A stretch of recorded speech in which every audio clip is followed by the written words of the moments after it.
আসসালামু আলাইকুম। বোয়াল মাছের এমন তেল ঝাল হলে গরম ভাতের সঙ্গে আর কিছু লাগে কি? ঝাল ঝাল মশলার ঘন স্বাদ আর তেলে ভাজা বোয়াল মাছের সেই চেনা ঘ্রাণ। এই রান্নায় ভাত কিন্তু একটু বেশিই খেয়ে ফেলবেন। আজ দেখাচ্ছি একদম ঘরোয়া উপায়ে খুব সহজ কিছু মশলা দিয়ে বোয়াল মাছের তেল ঝাল। মাছ কিভাবে ভাজবেন, মশলা কতক্ষণ কষাবেন আর এভাবে কিভাবে তেলে ভাসা বোয়াল রান্না করবেন সবই থাকবে আজকের ভিডিওতে।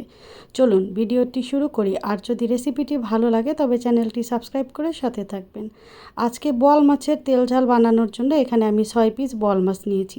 মাছটা একদম ফ্রেশ, বাজার থেকে এনে কেটে ধুয়ে পরিষ্কার করে নিয়েছি। তো এখানে আমি মাছগুলোকে একটু মোটা করে কেটেছি, এতে মাছগুলো ভাজার সময় ভেঙে যাবে না। এখন এখানে দিয়ে দিচ্ছি 1 চা চামচ লাল মরিচের গুঁড়া, 1 চা চামচ হলুদের গুঁড়া আর দিচ্ছি আধা চা চামচ লবণ বা স্বাদ মতো লবণ।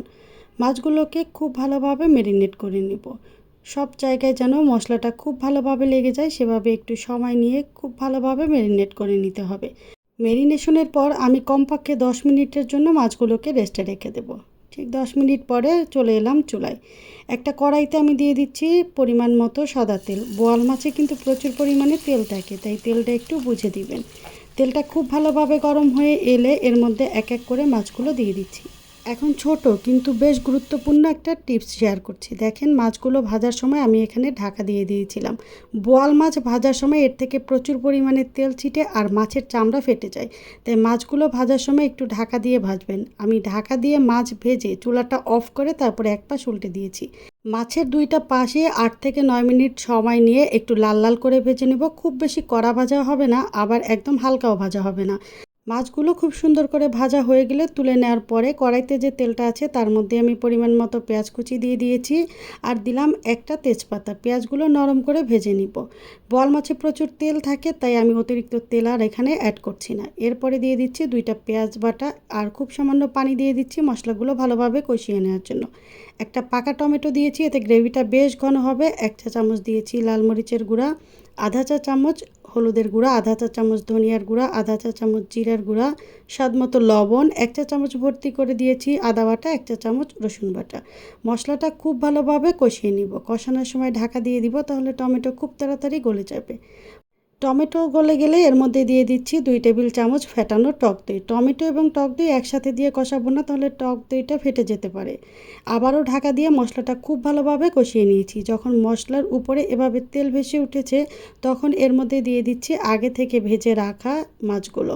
মাছগুলো দিয়ে মিডিয়াম আঁচে আমি আরও 2 থেকে 3 মিনিট কষিয়ে নেব।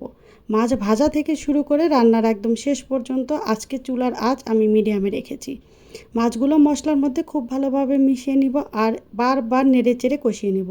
একটু সাবধানে নেড়েচেড়ে দিতে হবে যেন মাছগুলো ভেঙে না যায়। যখন মাছগুলো কষাতে কষাতে মশলার কালারটা ঠিক এরকম চেঞ্জ হয়ে একদম লাল হয়ে যাবে, তখন এর মধ্যে দিয়ে দিচ্ছি পরিমাণ মতো ঝোলের পানি। রান্নাটা শেষ হওয়ার পরে খুব বেশি গ্রেভি থাকবে না, আবার একদম মাখো মাখোও হবে না, সেটা বুঝে এখানে পানি পরিমাণটা দিয়ে দিচ্ছি।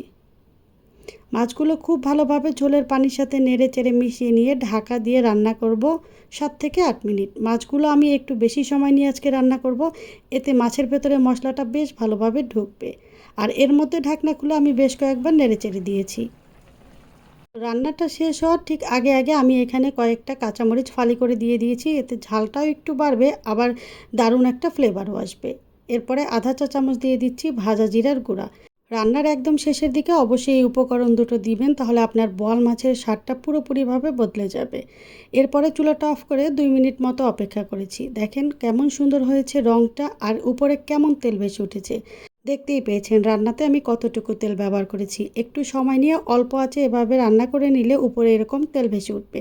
ঝোলটা কতটা ঘন আর দারুণ হয়েছে দেখতে সেটা কিন্তু দেখেই বুঝতে পারছেন। রেসিপিটি ভালো লাগলে লাইক, কমেন্ট, শেয়ার এবং সাবস্ক্রাইব করে পাশে থাকা বেল আইকনের অল অপশনটি সেট করে রাখার অনুরোধ রইল। আল্লাহ হাফেজ।